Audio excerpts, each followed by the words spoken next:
सुतं देवं कंसचाणूरमर्दनं देवकी परमानन्दं कृष्णं वन्दे जगद्गुरुं त्वमेव माता च पिता त्वमेव त्वमेव बन्धुश्च सखा त्वमेव त्वमेव विद्या द्रविडं त्वमेव त्वमेव सर्वं मम देव देव त्वमेव सर्वं गुरुदेव देव। Hari Om. We are now doing the 14th chapter of Panchadasi, which is titled as Brahmanande Vidyanandaha. Here Vidya, we are talking about the real knowledge, because any other knowledge is not real knowledge. And in the Maitreyi Brahmana, Shankaracharya gives a beautiful introduction to that Brihadaranyaka Upanishad's 4th chapter, which is Maitreyi Brahmana, where Yajnavalkya teaches his wife Maitreyi. Since it starts with Maitreyi, Maitreyi, Are, so it's called Maitreyi Brahmanam. In that introduction, and Shankaracharya says that is the real knowledge. Knowledge is about the Brahma Vidya. Any other knowledge is not really knowledge, it's only ignorance. Why is it ignorance? I said people are becoming so knowledgeable, they know this, and so on. Some are having many PhDs and behave as if they know everything. Versus any objective knowledge is not going to be real, so you know about the false knowledge. So all the knowledge about the false, not only false, not the false knowledge about the false, therefore it's false knowledge.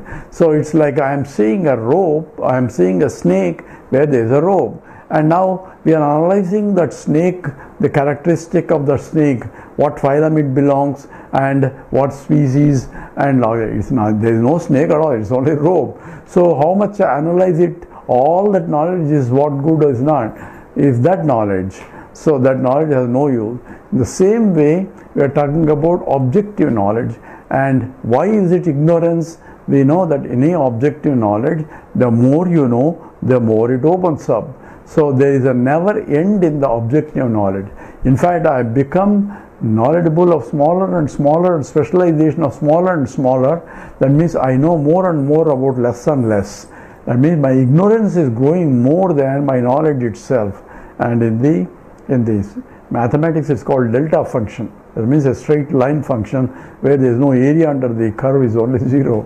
That's essentially involves the knowledge about the world, because the more and more I inquire in any field, that's what happens to the scientist, objective scientist, and he wants to investigate more, and he wants funds, and when he investigates, he thinks he will have solved the problem, he will put more problems and say I need more money to solve the problem. Because the more you look into it, the more nature is opening up, and the more you need to investigate, and there is a never end situation, I know everything. You become humble because you know what you know is very little compared to that. And in the Chandogya Upanishad, Narada goes to Sanat Kumaras and please teach me that knowledge, because of what I am knowing, I know. What do you know? They ask. I know everything in terms of, he lists about 60 language, 60 topics where he got his PhDs, but still he is not happy, because happiness is only when you know that knowledge, knowing which there is nothing else to know. Yajnatva naparanyeyam. That knowledge alone is Brahma knowledge, that is Brahmanandaha, Vidyanandaha.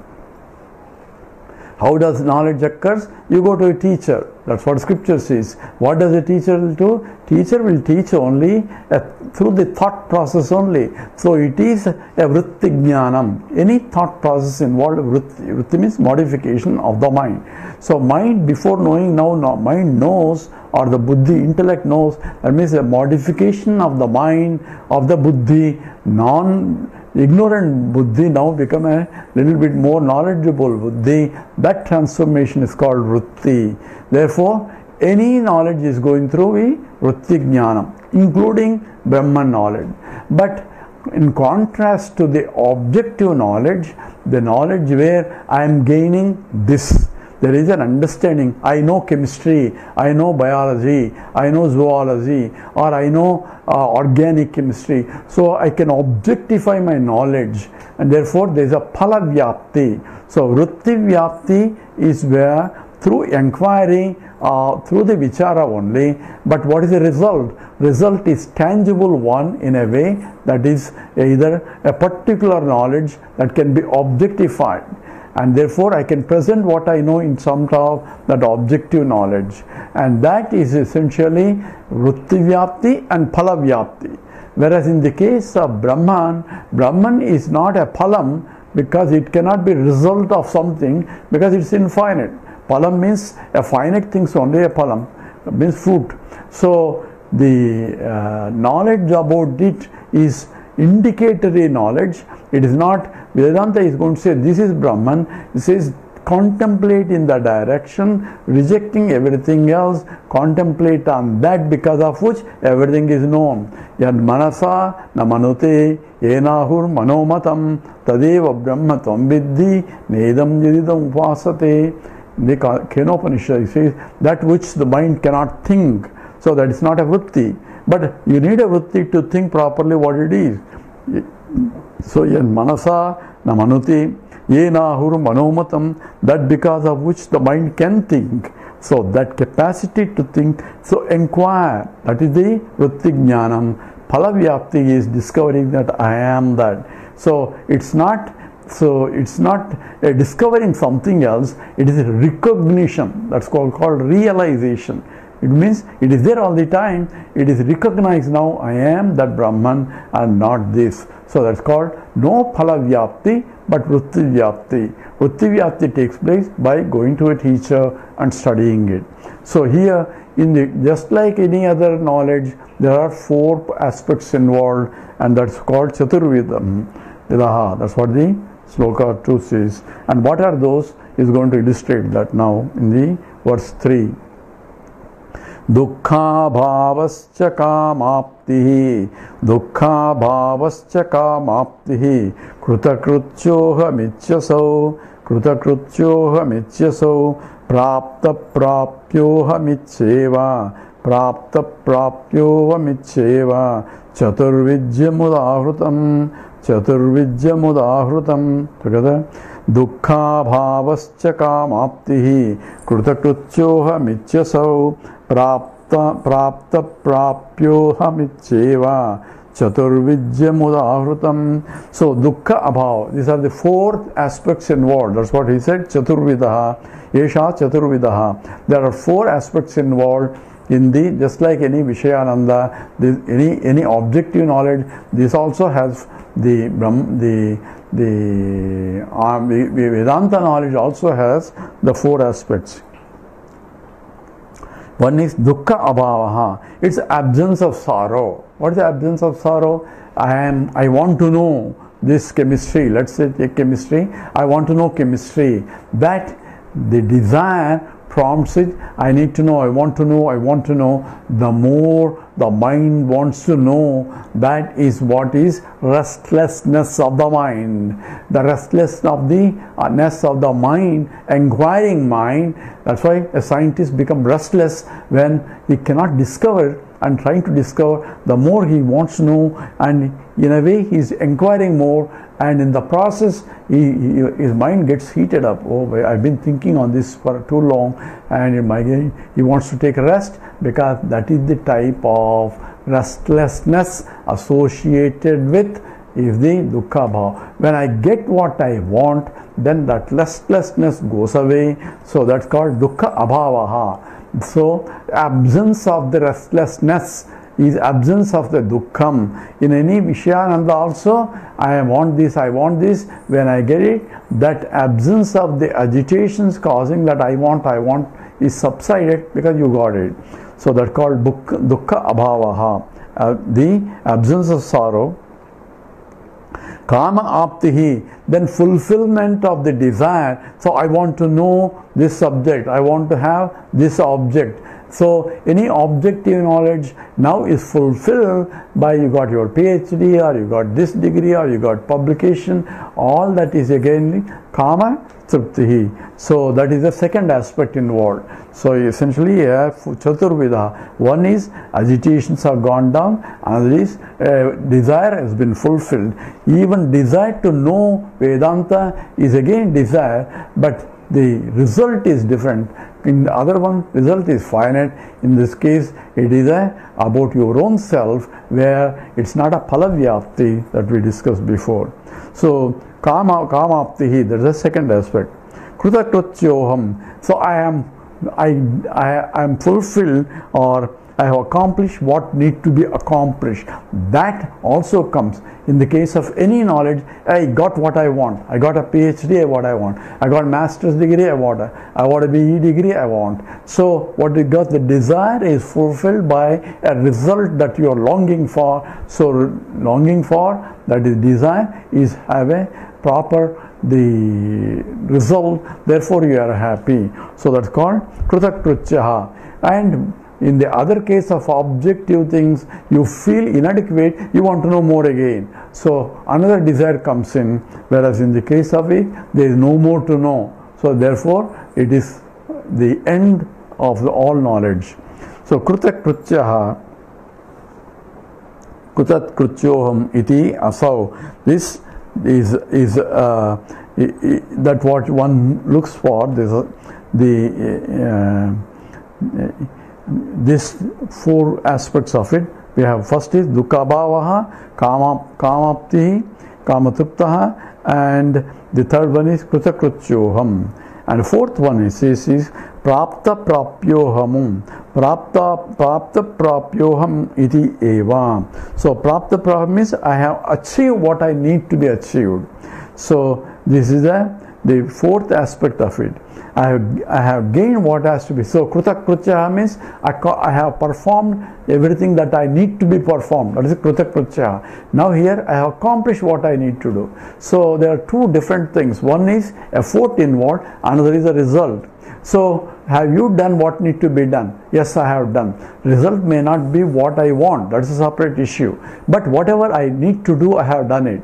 So that's what one aspect. The second aspect is coming from the result point.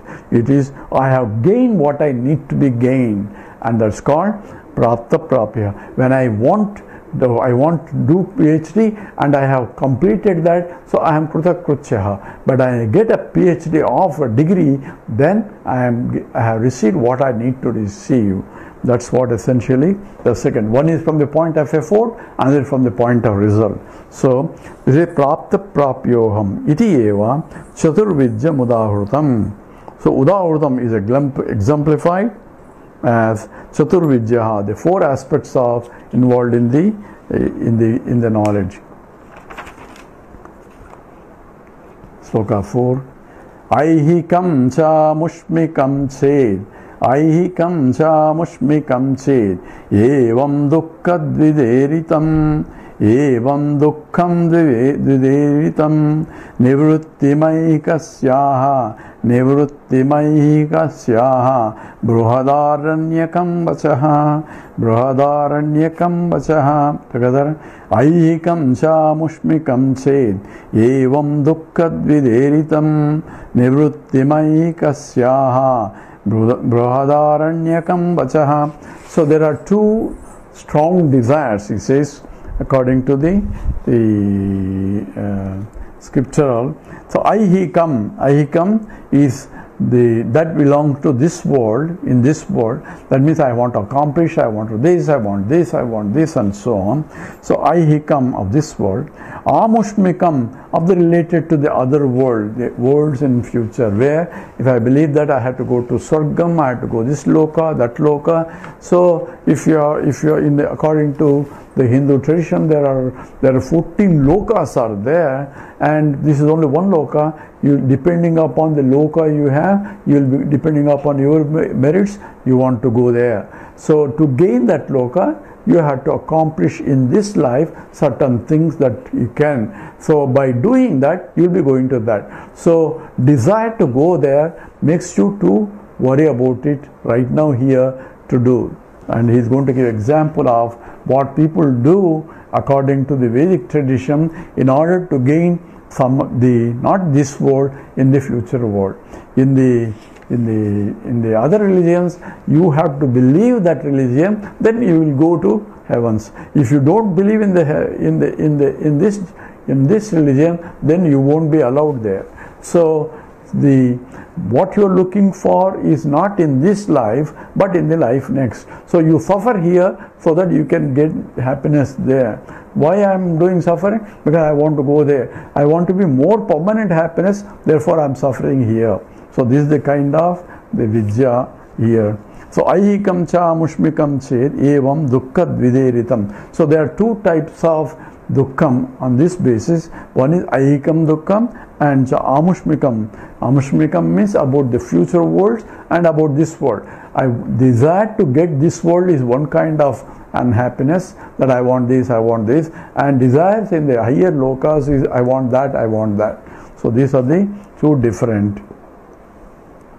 Nivritti ahikasyaha bruhadaranyakavacham. So nivritti, for removal of this in this world, there is a procedure that is Brihadaranyaka as prescribed what need to be done to remove the suffering here. What about the other? We'll talk about later. If you remove that, others also will go away. So that is the idea. So here the iritam ekasya of this world, nivrittim, to removal of this dukkham in this world, Brihadaranyakam vachaha aha. So Brihadaranyaka has declared something that he is going to tell in the next sloka. So in order to remove the suffering in this world, you follow this, and that has been specified by the Brihadaranyaka. So there are two types of suffering. One is suffering in this world and suffering to get the other world. Is suffering in the sense because I want it, and the desire itself is suffering, and therefore I struggle hard to get the next life also. So what is this? Brihadaranyaka says, he is going to repeat, and the same sloka has been explained in the 7th chapter. 7th chapter starts with this sloka, and the whole 7th chapter consists of about 200 plus slokas are explanation of this, and this is now he repeats here. Atmanam ched vijaniyat, Atmanam ched vijaniyat, ahamasmiti purushah, kimichan kasya kamaya, Sariramanu sanjaret, together, Atmanam ched vijaniyat, ahamasmiti purushah, kimichan kasya kamaya, Sariramanu sanjaret.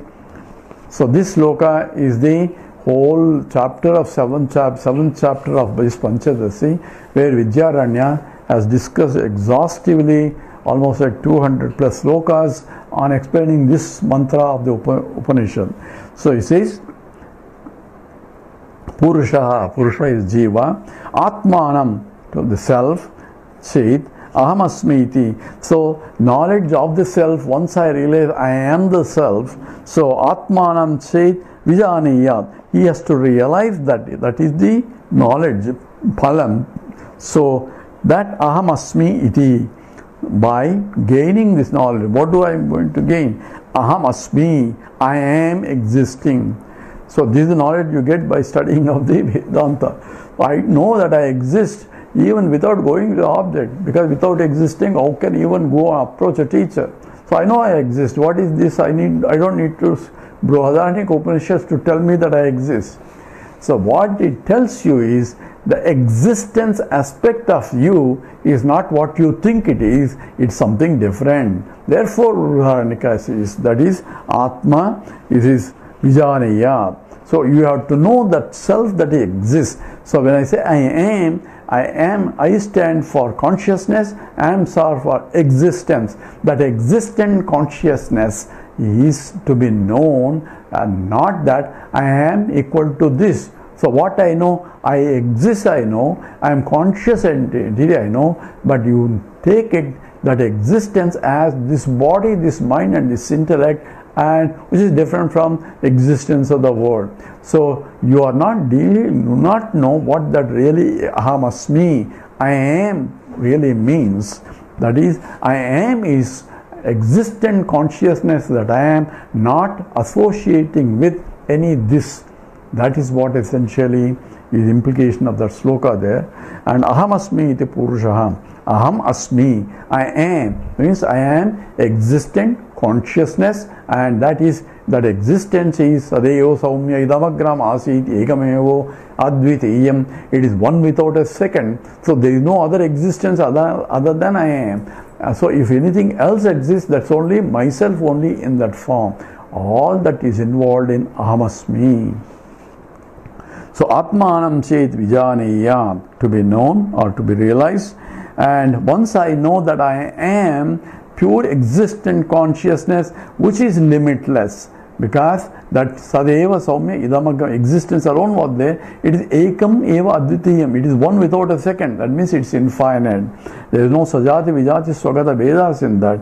And that once I recognize that I am infinite, that means aham brahmasmi. Aham asmiti as Brahman. I am existing as Brahman. Ayamatma Brahman. This Atma that exists is Brahman. That is the knowledge that is being pointed out as aham asmi iti purushaha.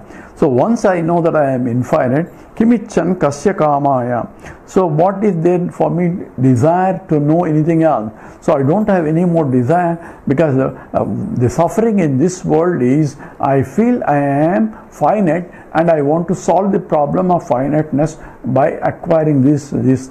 So struggle for the rat race is because of my confused understanding as I am this. So kimichan kasya kamaya. So once I recognize that, so desiring what? And for whose sake? Because I am already infinite, there is no somebody there that needs something, I am already full, then what can I do? So if you go to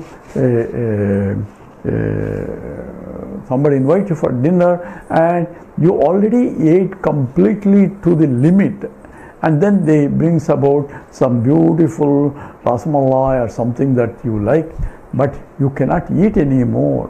Why? Because you are so full that you cannot even ready to things will come out, and this is no thank you. Why? I don't need it anymore, even though I like that normally. But kimichan kasya kamaya, for whose sake I am going to eat? Because I am already full.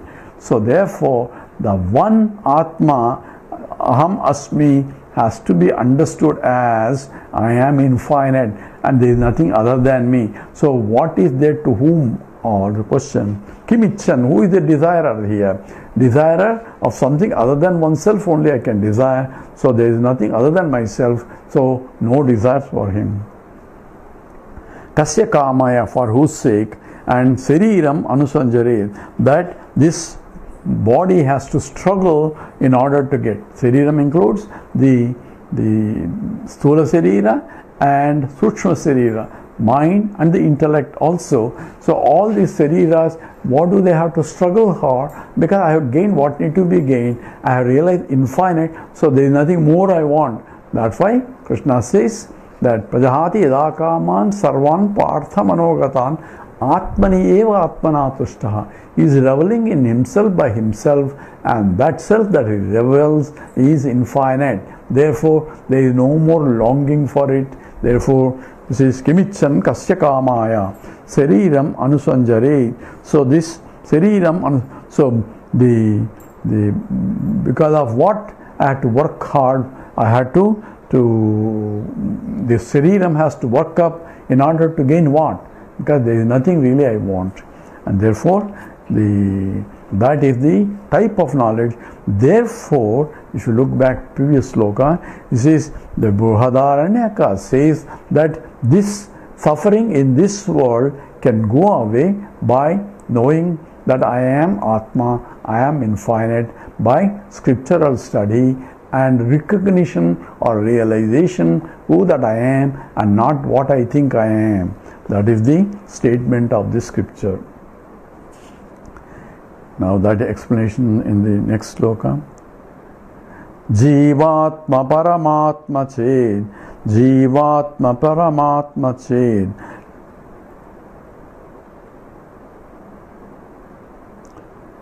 No, Jivatma Paramat Chetyatma, Jivatma Paramat Chetyatma, Dvividha Iritaha, Dvividha Iritaha, Chittadatmyat Tribihi Dehaihi, Chittadyatma Tribihi Dehaihi, Jivaha Sambhokrutam Brajed, Jivaha Sambhokrutam Brajed. Together. Jivatma Paramatma Chetyatma Dvividha Iritaha Chittadhyatma Trivihi Dehaihi Jivaha Sambhuktrotam Rajed. So Jivatma, so Atma is here in the previous sloka, Atmanam Chet Vijaniyar. So what Atma? So what is that Atma? Atma is, he says there are two Atmas here and one has to know. So Atmanam Ched Vijaniya Ahamasmi iti Purushaha. So one who is the inquirer of Atma, and what is that? I am that Atma. That has to be resolved. What kind of Atma? There are two Atmas, so he goes into more details here. So because Jivatma Paramatma, Jitvatma cha Paramatma cha iti Cheti Atma Dvividha. So Jivatma Paramatma Cheti Atma Dvividha Iritaha. So Atma Dvividha Iritaha. In two ways it is being described as, one is Jivatma and is Paramatma. So the whole Vedanta talks about Jivatma Paramatma. So Ishvara, who is a creator, says that which is the Krishna talks about in the Paramatma and Jivatma also, where he is talking about Gatir Bharta Prabhu Sakshi Nivasam. So that Gatihi Bharta Prabhu, that is the Lord in that as a Paramatma. So Jivatma Paramatma Cheti Chaiti Atma Dvividaha Iritaha. So there are two types of Atma.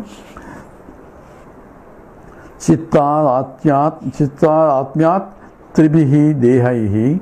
So tribihi dehaihi, there are three bodies. Chit, consciousness, tadatyam, chit tadatmyat,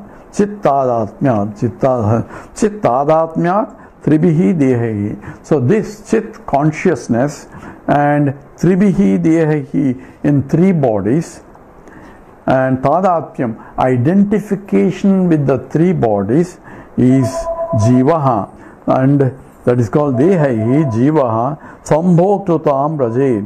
So this is essentially jivaha is bhokrutam brajed. It attains the state of experiencer.